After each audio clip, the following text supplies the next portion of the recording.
Basic कारकुन हूँ और मेरी पूरी फैमिली हम कुछ 4 नस्लों से पाकिस्तान पीपल्स पार्टी के साथ वफा कर रहे हैं।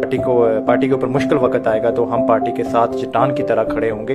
इक़्तिदार और जो मफाद परस्त टोला होता है हम कहते हैं, तो उन्होंने अगर इस वजह से पाकिस्तान पीपल्स पार्टी को छोड़ा है कि क्या शायद कल उनको इक़्तिदार मिल जाएगा, लेकिन ये उनकी गलतफहमी होगी। इंशाअल्लाह पाकिस्तान पीपल्स पार्टी को सीट जीत के तोहफे में दें और जहाँ तक हल्के की बात है इंशाअल्लाह हम मैक्सिमम वोट पाकिस्तान पीपल्स पार्टी का निकालेंगे। आज़ाद कश्मीर के पसमानदा तरीन हल्कों में से है, क्या बड़ी वजह रही है आपकी पीपल्स पार्टी की वहाँ पर इक़्तिदार में भी रही, और इसकी क्या वजह है कि आज तक वहाँ पर औरतें सरों पर अपना पानी उठा के ला रही हैं? रोड का कंसेप्ट नहीं है, यूनिवर्सिटी कॉलेजेस का कंसेप्ट नहीं है, क्या वजह है इसकी?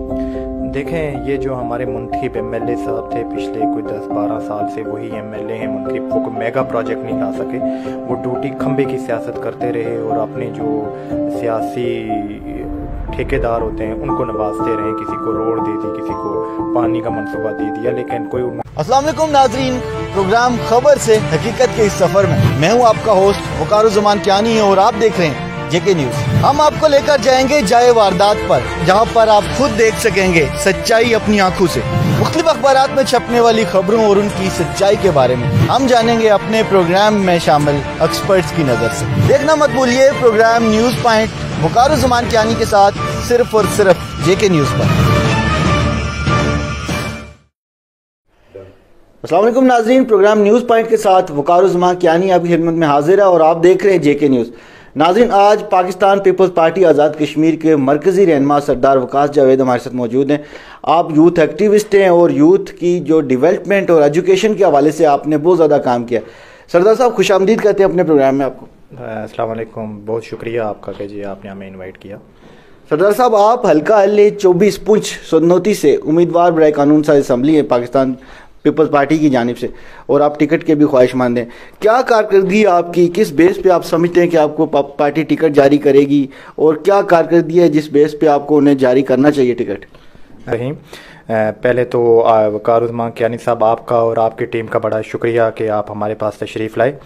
जहाँ तक आपके सवाल का तल्लुक़ है, कारकर्दगी इंशाअल्लाह हम इलेक्शन में जाएंगे तो हम पेश करेंगे कि हमारी क्या कारकर्दगी है, लेकिन जहाँ तक आपके पीपल्स पार्टी का ताल्लुक है तो मैं पीपल्स पार्टी का एक बेसिक कारकुन हूँ और मेरी पूरी फैमिली हम कुछ 4 नस्लों से पाकिस्तान पीपल्स पार्टी के साथ वफा कर रहे हैं और हमारी पार्टी के साथ कमिटमेंट है। जब भी पार्टी को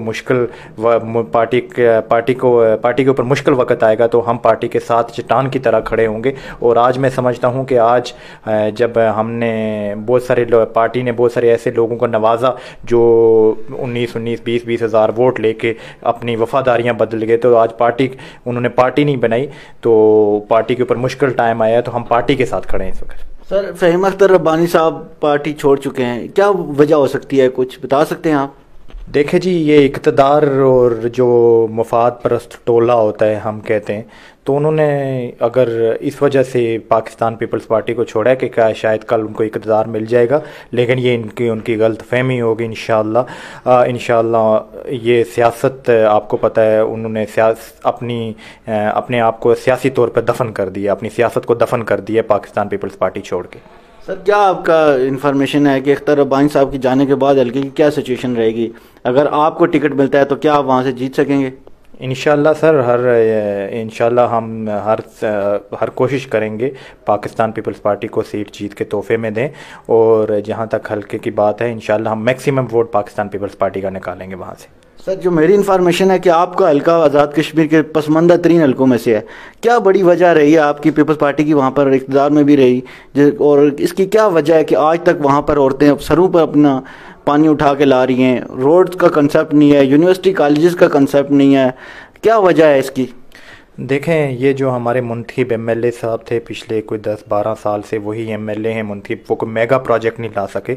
वो टूटी खंबे की सियासत करते रहे और अपने जो सियासी ठेकेदार होते हैं उनको नवाजते रहे। किसी को रोड दे दी, किसी को पानी का मंसूबा दे दिया, लेकिन कोई उनमें लीडरशिप क्वालिटीज़ नहीं आ सकी।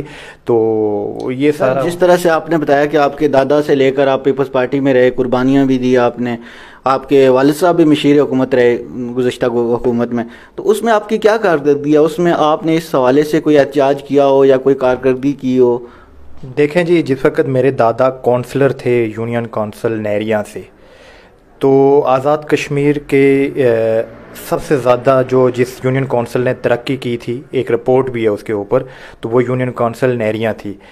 کوئی گھر ایسا نہیں تھا کہ جس میں آج بھی میرے دادا کی لگی ہوئی بجلی موجود نہیں ہے۔ اور یہاں تک کہ جب کشمیر کونسل میں ہمارے سردار سوار خان صاحب کا پاکستان پیپلز پارٹی کے ممبر کشمیر کونسل تھے، تو بہت بیکورڈ علاقے تھے، وہاں پہ ہم نے سڑکوں کا جال بچھا دیا۔ آپ وہاں پہ چلے جائیں، ایک بریوٹ کی جو ایک بہت بڑی آبادی لگتی ہے، ان کو ایک مین سٹی کے ساتھ کنیکٹ کر دیا۔ اسی طرح بہت ساری اور ہیں۔ تو جب پاکستان پیپلز پارٹی اقتدار میں آئی تو اس نے ہمیشہ اپنے لوگوں کے حقوق کی بات کی۔ جب سے یہ دیکھیں، جب تعلیمی پیکیج آیا، جب پاکستان پیپلز پارٹی کی گورنمنٹ تھی، تو پاکستان پیپلز پارٹی کے اس میں ہم نے بہت سارے کالج اپ گریڈ کیے وہاں پہ جو ہمارے حلقے میں تھے۔ اس کے علاوہ یہ دیکھیں کہ میں آپ کے پروگرام سے کہ جب بھی پاکستان پیپلز پارٹی کی گورنمنٹ آتی ہے آزاد کشمیر میں، تو ہمیشہ بڑے کام ہوتے ہیں۔ ایک بڑی خاص کر کے ہم کام کرتے ہیں، پاکستان پیپلز پارٹی تعلیم کے اوپر کام کرتی ہے، کیونکہ ایک جو پاکستان پہلے ہمارا ایک میڈیکل کالج نہیں ہوتا تھا، اب 3 میڈیکل کالج ہیں اور بے شمار یونیورسٹیز ہیں اور کیمپسز ہیں۔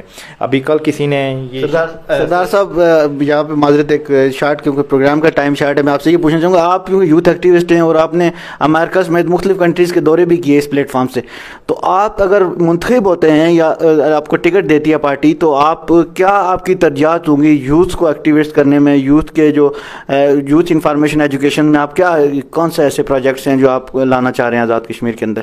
دیکھیں جی، جہاں تک میں خود ایک نوجوان ہوں، اور جو نوجوانوں کی آپ کہتے ہیں کہ بہت سارے نوجوانوں کی اگر ہمارے اوپر ذمہ داریاں بھی ہیں، تو اس میں سب سے پہلے یہ ہے کہ آج کل آپ کو پتہ ہے کہ ہم انشاءاللہ یہ کام نہیں کریں گے کہ ہم لنگر نہیں کھولیں گے، ہم لوگوں کے لیے فیکٹریاں لگائیں گے، ہم لوگوں کے لیے روزگار کے ان کو ٹیکنیکل بنائیں گے اور ان کے لیے روزگار کے موقع پیدا کریں گے۔ اور جہاں تک تعلق ہے کہ جی ہم حلقے میں یا آزاد کشمیر میں کیا، تو جہاں تک میری اپنی ہے کہ ہم زیادہ سے زیادہ ہیلتھ پہ کے اوپر اور ایجوکیشن کے اوپر کام کریں گے، کیونکہ اس وقت جو ہیلتھ کا ایشوز ہے آزاد کشمیر میں، بہت بڑے ہاسپٹلز نہیں ہیں، کیونکہ ہمارے بہت سارے لوگوں کو اسلام آباد شفٹ ہونا پڑتا ہے، تو اسی وجہ سے ہمارا یہ ہے کہ زیادہ سے زیادہ ہم وہاں پہ ہیلتھ کے اوپر اور ایجوکیشن کے اوپر کام کریں۔ سردار صاحب، آپ کی کیا آبزرویشن ہے آمدہ انتخابات میں پیپلز پارٹی کیا حکومت بنانے جا رہی ہے آزاد کشمیر میں؟ اگر بنانے جا رہی ہے تو کس بیس پہ؟